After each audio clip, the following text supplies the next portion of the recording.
Parents demanded that I invite my sister, who slept with one of my exes, to my wedding as it was a good opportunity to rebuild our bond. They threatened not to come if I didn't. Asterisk asterisk. I'm Katie, 27, and I recently tied the knot. You'd think my wedding day was supposed to be one of the happiest days of my life, right? Well, not exactly. What should have been a beautiful celebration turned into a chaotic circus, thanks to my lovely family. Instead of enjoying the moment, I found myself dodging drama at every turn. They seemed determined to ruin my wedding, and honestly, they almost succeeded. But I'm not one to just sit back and take it, so I decided to give them a taste of their own medicine. Now, they're acting like I'm the villain in this whole story. I need some outside perspective here.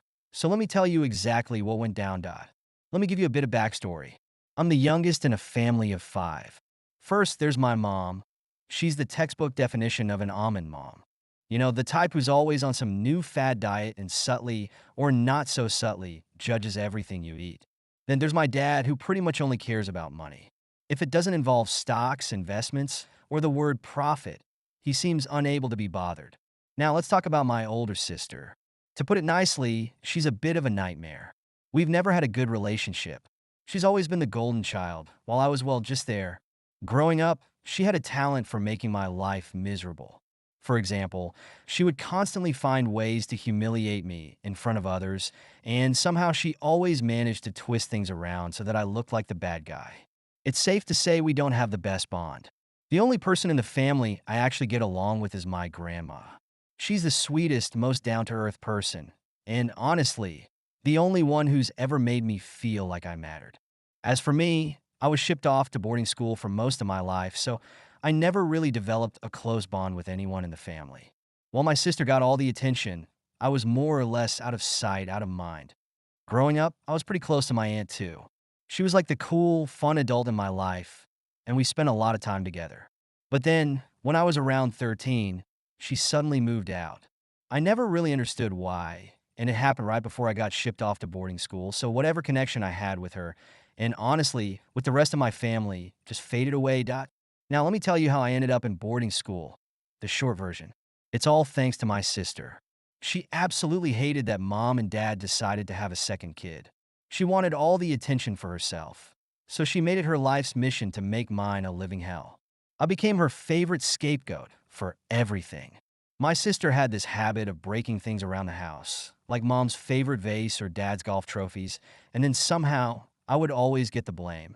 She put on her best innocent face, crocodile tears and all, and tell them some ridiculous story about how I did it. One time, she even convinced them that I had stolen money from dad's wallet, which was ridiculous because I didn't even know where he kept it. But of course, they believed her. When I was 12, things really blew up. One time, she accidentally spilled red juice all over mom's favorite white couch and blamed me for it, saying I was careless. Another time, she tore up dad's important papers for work and claimed she saw me doing it out of boredom. Of course, they believe her every time. But that was just the beginning of the stories about my sister. They would never end.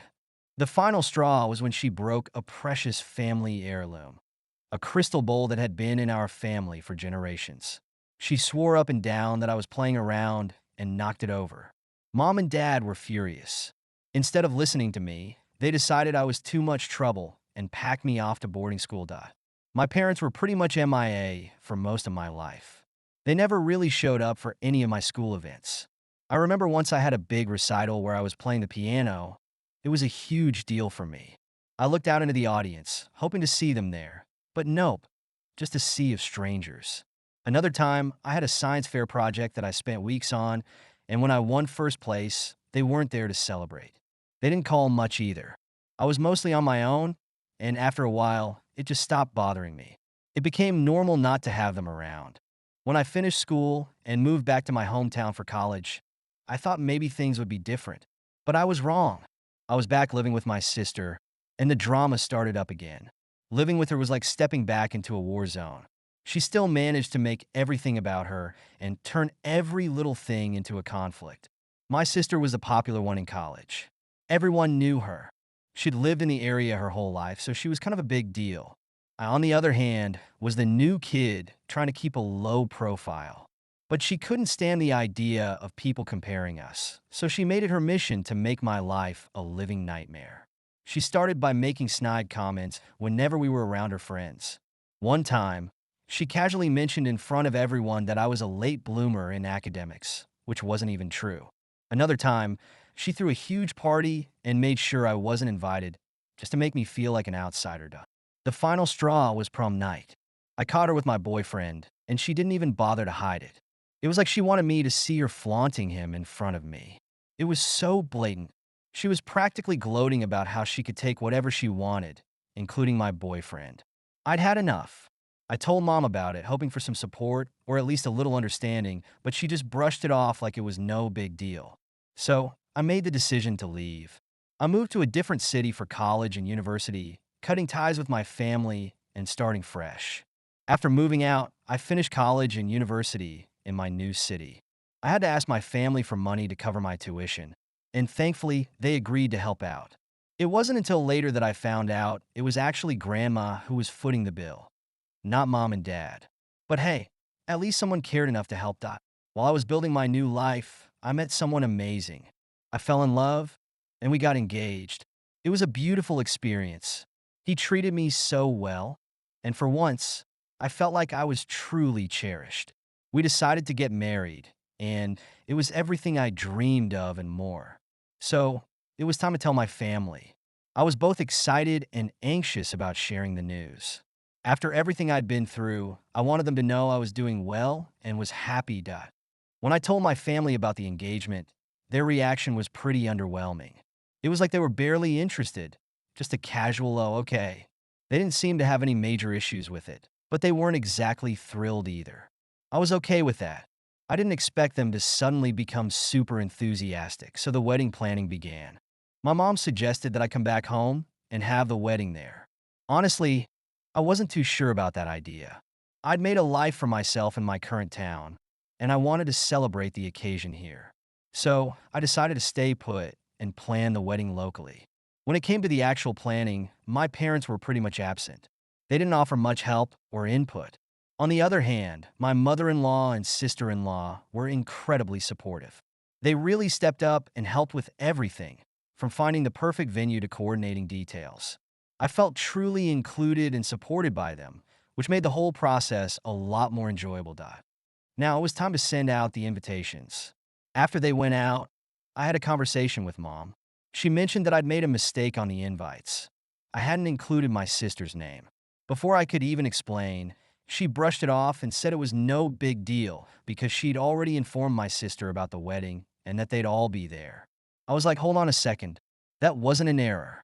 I didn't include her intentionally. I don't want her at my wedding. But mom just brushed me off, acting like I was throwing a tantrum. She told me not to be silly and that it was a minor mistake. When I pointed out that my sister had slept with my ex, and that's why I didn't want her there, mom got furious. She argued that I was being unreasonable and holding grudges. She insisted that I shouldn't let old grudges affect family relationships and that I should use this opportunity to rebuild our bond. I was completely floored. I mean, really? Rebuilding bonds with someone who had betrayed me so badly?